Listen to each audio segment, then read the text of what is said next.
Hi friend, कैसे हैं आप लोग। उम्मीद करते हैं कि आप लोग ठीक ही होंगे। तो आप देख रहे हैं कहानी रसगुल्लों का बंटवारा। तो आइए शुरू करते हैं। प्राचीन समय में एक गांव में रामदेव और श्यामदेव नाम के दो ब्राह्मण रहते थे। वे आपस में घनिष्ठ मित्र थे। एक दिन दोनों ने अपने प्रिय भक्त सेवक राम के घर जाने का निश्चय किया। वे दोनों सेवक राम के घर पहुंच गए। सेवक राम ने दोनों को आदर के साथ बैठाया और उनका स्वागत किया। उसके बाद सेवक राम उनके सामने एक थाली में 5 रसगुल्ले और पानी के 2 गिलास रखकर काम पर चला गया। दोनों ब्राह्मण की समझ में यह नहीं आया कि इन रसगुल्लों का बंटवारा कैसे किया जाए।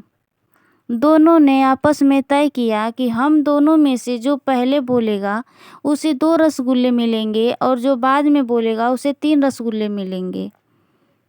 अब दोनों ब्राह्मण गूंगे बनकर बैठ गए। बहुत देर तक बैठे बैठे जब वे थक गए तब वे लंबे लंबे लेटकर सो गए। सेवक राम जब अपने काम पर से घर लौटकर आया तो वह आश्चर्यचकित रह गया।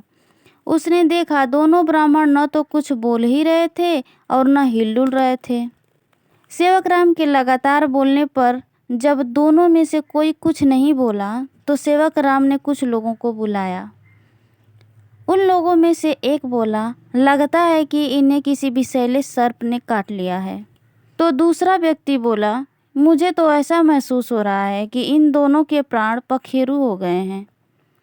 सेवक राम ने दुखी मन से कहा, चलो भाइयों, तो फिर इनका अंतिम संस्कार ही कर देते हैं।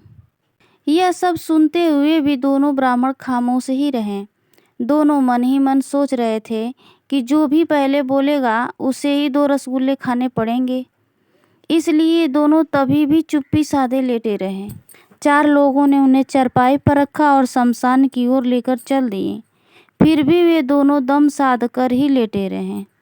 दोनों में से एक भी नहीं बोला।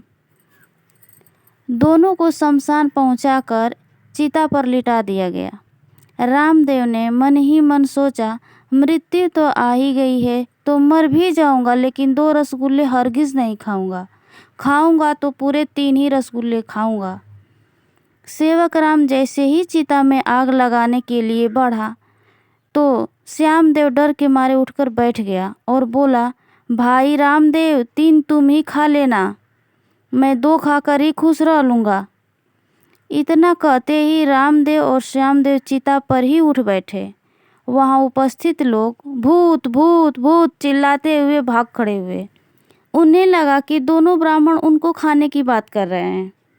उनके जाने के बाद रामदेव और श्यामदेव दोनों भक्त सेवक के घर पहुँचे और रसगुल्ले खाने लगे। इस प्रकार रामदेव ने 3 रसगुल्ले और श्यामदेव ने 2 रसगुल्ले खाकर रसगुल्लों का बंटवारा किया और पानी पीकर अपने घर को चले आए। तो दोस्तों, ये कहानी आपको कैसी लगी? अगर अच्छी लगी हो तो वीडियो को लाइक कीजिएगा और ये न्यू चैनल है, इसको सब्सक्राइब ज़रूर कर लीजिएगा। ऐसे ही रोचक कहानी आपके लिए लेकर आते रहेंगे। तब तक के लिए जय हिंद, जय भारत।